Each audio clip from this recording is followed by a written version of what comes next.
नमस्कार भक्तांनो, स्वागत आहे आपल्या सद्गुरू भक्ती मराठीवर। आज आपण जाणून घेणार आहोत अंगारकी चतुर्थीचा असा एक अद्भुत योग जो राहू, केतू, शनी, मंगळ आणि काल सर्प दोषही संपवतो।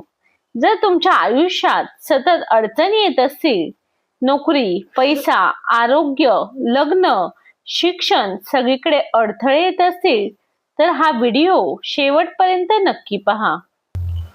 अंगारकी चतुर्थी म्हणजे काय? तर जेव्हा चतुर्थी तिथी मंगळवारी येते तेव्हा ती अंगारकी चतुर्थी बनते। अंगारक म्हणजे मंगळ ग्रह। या दिवशी गणपती बाप्पा अत्यंत प्रसन्न असतात आणि सर्व प्रकारचे ग्रह दोष दूर करतात।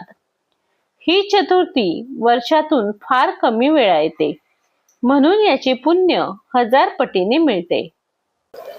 कोणाला करावी ही पूजा?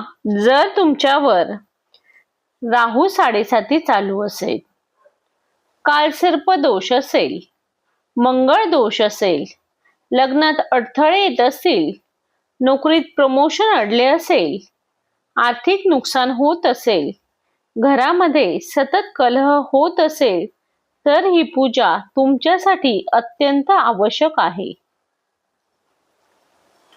या अंगारकी चतुर्थीचे उपवासाचे नियम म्हणजे या दिवशी सकाळी सूर्योदयापूर्वी उठावे, स्नान करून लाल किंवा पिवळे कपडे घालावेत, उपवास करावा, फक्त फळे आणि पाणी घ्यावे, कांदा लसूण पूर्णपणे टाळावे। याचा पूजा विधी म्हणजे एका स्वच्छ ठिकाणी गणपती बाप्पांची मूर्ती किंवा फोटो ठेवावा। त्यासाठी साहित्य: दुर्वा, लाल फुले, हळद, कुंकू, गूळ, चणे, मोदक किंवा लाडू, तुपाचा दिवा आणि अगरबत्ती। पूजेची पद्धत: प्रथम दिवा लावावा, गणपती बाप्पांना दुर्वा अर्पण कराव्यात, लाल फुलांनी पूजा करावी, नैवेद्य अर्पण करावा आणि पुढील मंत्र 108 वेळा जपावा।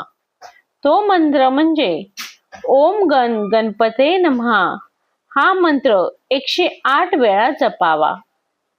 यानंतर ओम भ्राम भ्रीम भ्रौ स राहवे नमः किमान 11 वेळा हा राहू शांती मंत्र म्हणावा।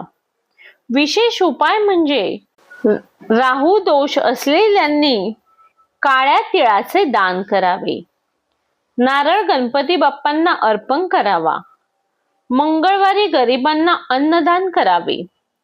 हे उपाय आयुष्यामध्ये फार मोठा बदल घडवतात।